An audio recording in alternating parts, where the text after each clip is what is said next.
Bon ben voilà, je suis prêt pour le retour de Mediamix. Quoi, c'est une blague, Romain? Ah non, absolument pas. Je plaisante pas, Alexis. Mais t'as piqué les vêtements à un vieux en arrivant? Tu es ridicule comme ça, change-moi ça! Non, j'ai l'air classe avec cette veste. Excuse-moi. Oui, bien sûr. Allez, retire-moi cette veste et mets par exemple des lunettes, tiens. Voilà, et là tu fais moderne. Ça, c'est toi qui le dis. Chris, vous allez vous aimer. Bon, ça ira, on fera avec. Quel est le bilan 2 ans après l'arrivée des 6 nouvelles chaînes sur la TNT gratuite? Est-il bon ou mauvais? Réponse à suivre dans l'enquête Mediamix.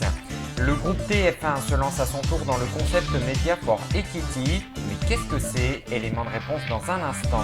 Et puis enfin, nous tirerons le portrait de David Pujadas, le présentateur du 20h de France 2. Nous vous dirons comment il a réussi à imposer son style si particulier à la télévision.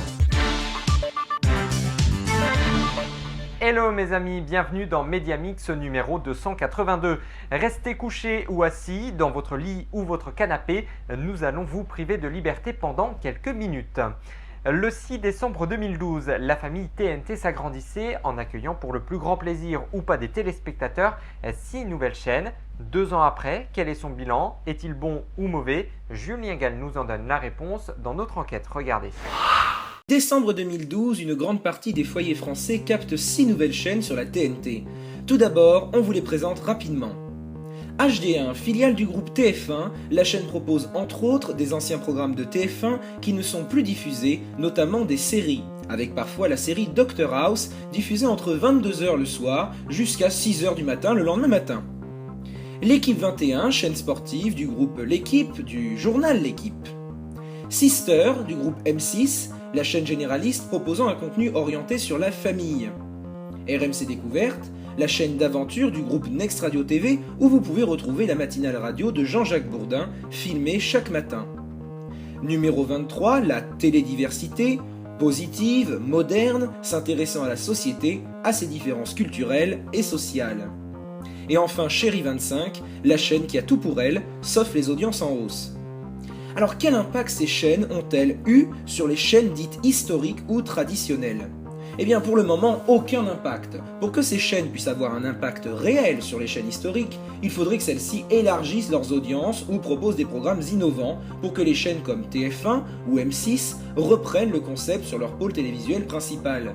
Or les audiences progressent très lentement, à très petits pas, et surtout, les chaînes sont détenues par des groupes déjà propriétaires des chaînes traditionnelles. Par conséquent, les programmes insolites ne sont pas présents et la majorité de ces 6 nouvelles chaînes se composent en 2 groupes, les chaînes à thème qui ne peuvent pas intéresser tout le monde comme RMC Découverte ou l'équipe 21 et les chaînes servant des rediffusions des chaînes de leurs groupes actionnaires. Mais alors, comment peuvent-elles faire pour prendre des parts de marché? Eh bien, la meilleure solution serait bien évidemment d'innover, de renouveler la grille, d'étendre encore plus leur périmètre de diffusion et d'être plus indépendants de leurs filiales. Qu'on nous serve du neuf, du solide, pour que tout cela soit efficace. Et voici, attention, le Breaking News. Le groupe TF1 se lance à son tour dans le concept Media for Equity. Cela consiste à obtenir des parts dans le capital d'une entreprise en échange d'une visibilité média par la publicité. Pour cela, la première chaîne de France prend part à l'alliance pan-européenne autour du groupe allemand ProSiebenSat.1. Il s'appelle David Pujadas et il présente depuis 2001 le 20h de France 2. En 13 ans, cet homme au grand charisme a réussi à imposer son style un peu particulier. Mais comment a-t-il fait? Est-il en train de devenir le PPDA du service public? C'est Alexis Martinez qui nous en donne la réponse dans le portrait. Regardez. Ennemi numéro 1 de certains politiques, souvent critiqué comme étant un journaliste séville, David Pujadas détient pourtant le record de longévité à la tête du journal télévisé de France 2. Malgré cet impressionnant palmarès, l'homme Playmobil, tel est son surnom chez France Télévisions, a connu tout au long de sa carrière des hauts et des bas.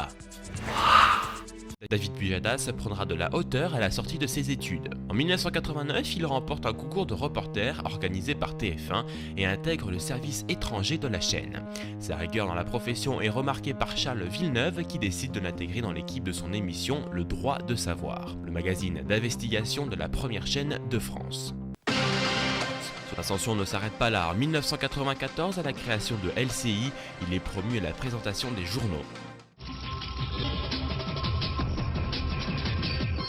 En 2001, il atteint des sommets. France 2, ou plus précisément Olivier Mazerolle, le directeur de l'information de l'époque, fait appel à lui pour remplacer Claude Sirillon au journal de 20h.